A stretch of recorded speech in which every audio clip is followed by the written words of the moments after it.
Hello, my name is Ashish Bhayana.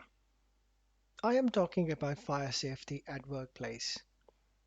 Fires destroy property, cause injuries, and take lives. Everyone is at risk if there is a fire.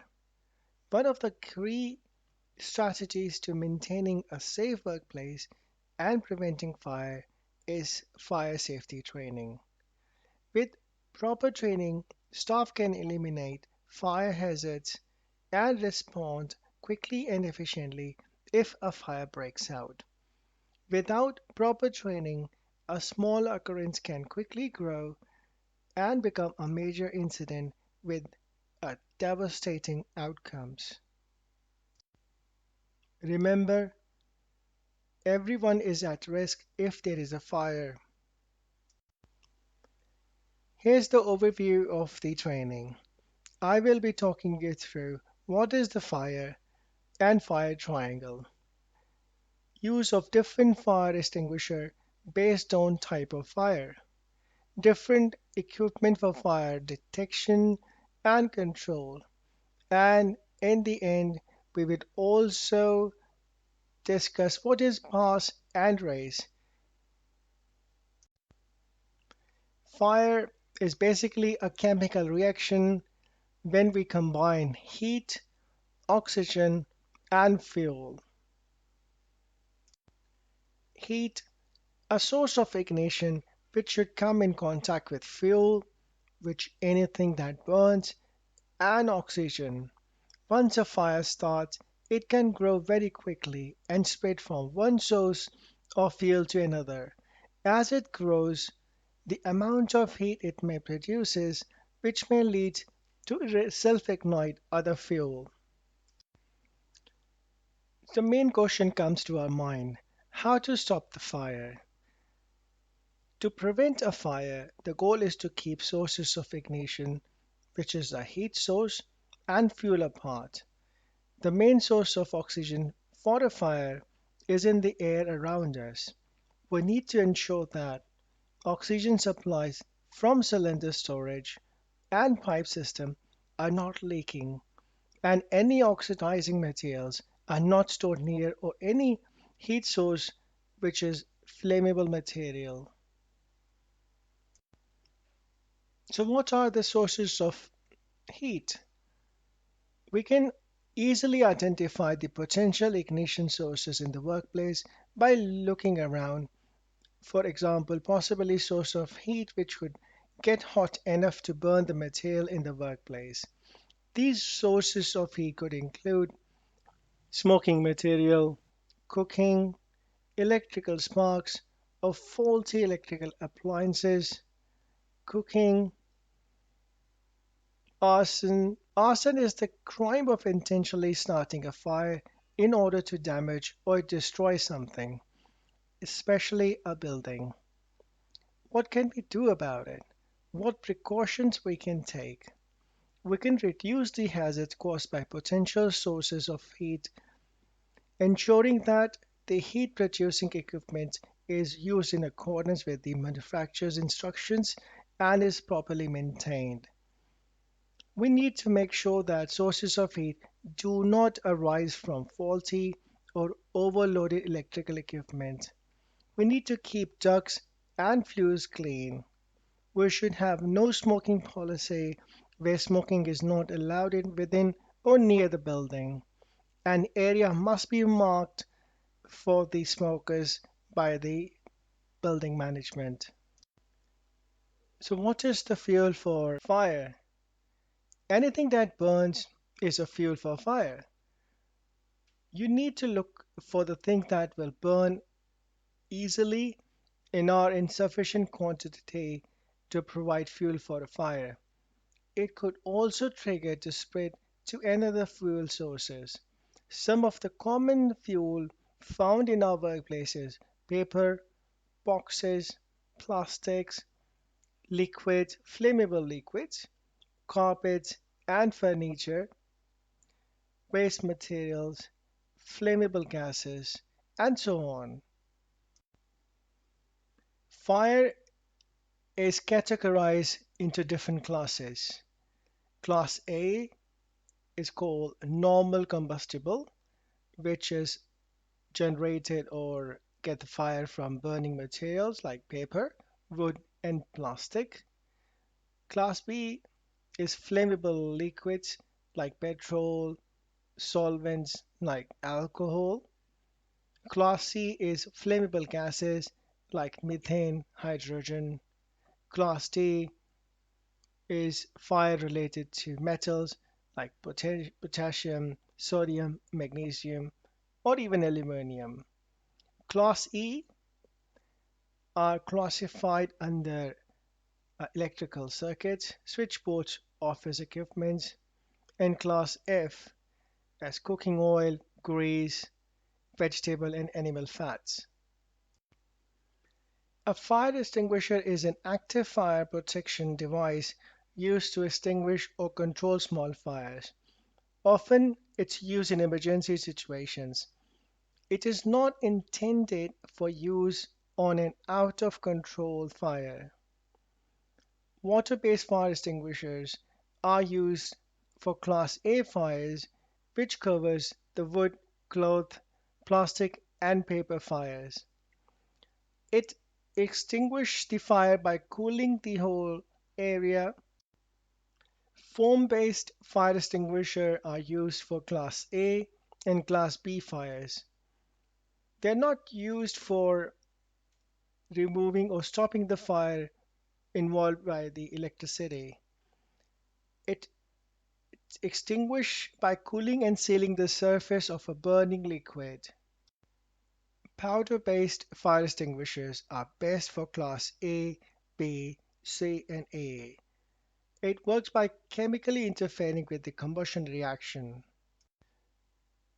Carbon dioxide fire extinguishers are best to control the fire in Class A, like electric equipment fire or switchboard fire. It extinguishes by reducing the oxygen level and cooling. Fire blankets are used for controlling the fire when there is a fire on the people or in Class B fires. It extinguishes by asphyxiating the fire.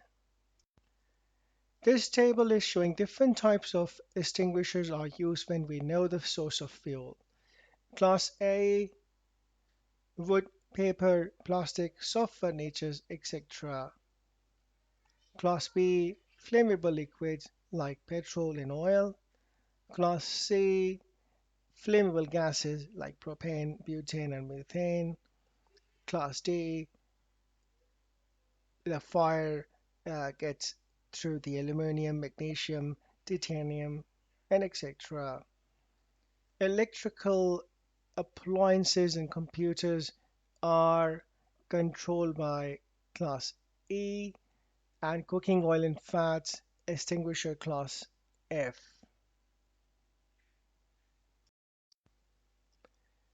Here are some of the very common reasons for electrical fire, which can be easily prevented if we take precautions by not overloading the adapters, overloading plug points. You can see exposed live wires, and we need to control our pest, and the extension board is overused, and we also have unorganized cabling. In the last picture, a short circuit has happened due to the overloading of the power plug.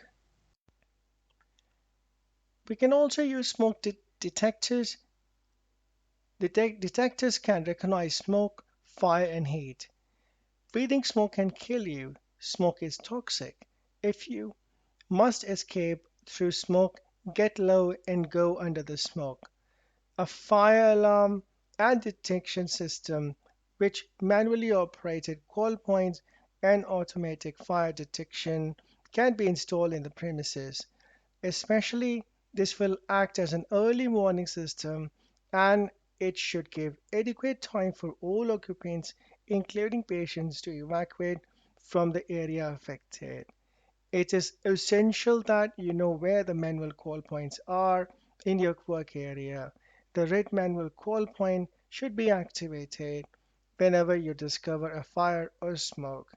In the activated area, the alarm sounder will be a continuous tone.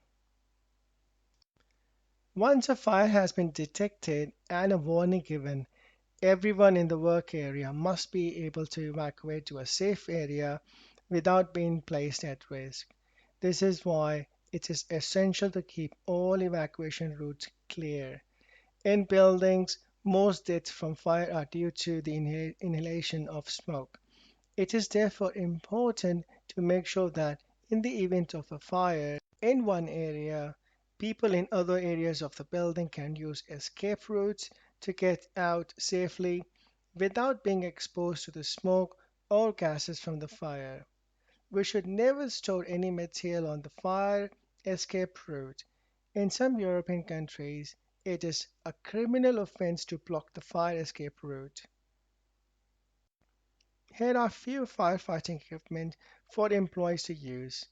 To extinguish a fire in its early stages, extinguishers can only be used to extinguish certain types of fire. After appropriate risk assessment, fire sprinkler system should be installed. You can use fire doors and they should be fitted with effective self-closing devices and labeled fire door keep shut. Every building should have a fire evacuation plan and fire drills should be carried at regular intervals. Here's the standard fire procedure. You should leave the building immediately. You need to walk swiftly to the fire assembly point, closing the doors behind you. And remember, do not wait to collect your belongings. Once you hear the alarm bell, you should not return unless you are told to do so. Remember, you should not fight fire if you can see it is bigger than the size of a waste bin, and chemicals or gas cylinders are involved as it can be very quickly spread and it's dangerous. Also, when you know that looking at the fire, one extinguisher may not be enough and you might be stuck.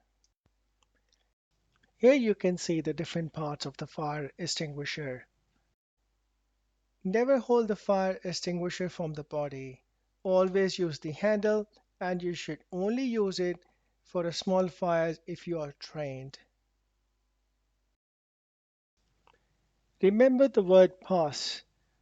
P for pull the pin to unlock the extinguisher.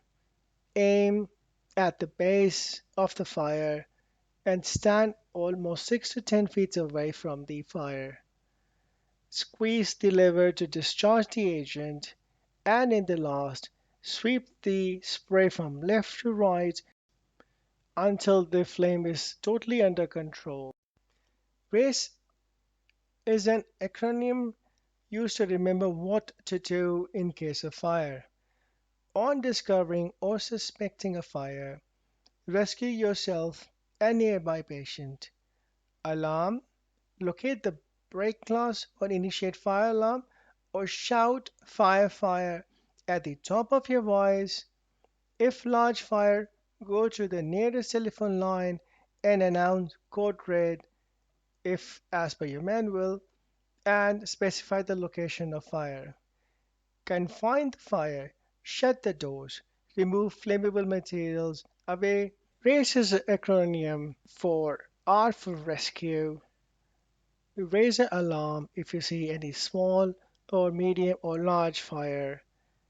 You can try and contain the fire by removing the fire material. And the last one is extinguish the fire or evacuate. Recently, there was a fire happened in the Vijayawada in a COVID care center in the Swan Palace due to the short circuit. Watch the video and you will know what can happen if there is a fire breakout. At least 10 COVID 19 patients were killed in a deadly fire accident in Vijayawada on Sunday. The The accident happened at a COVID care facility in Swarna Palace Hotel early Sunday morning. 30 COVID patients were inside the building when the fire broke out. People trapped in the fire were seen signaling to authorities calling for help. Firefighters rushed to the building and rescued those trapped with the help of ladders.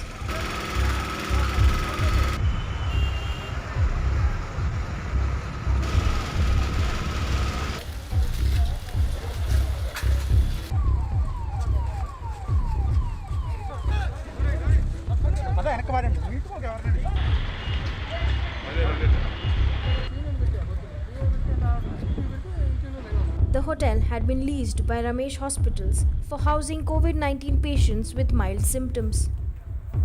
Andhra Pradesh Home Minister has said that a short circuit could have caused the fire. Chief Minister Jagan Mohan Reddy has ordered a probe into the incident.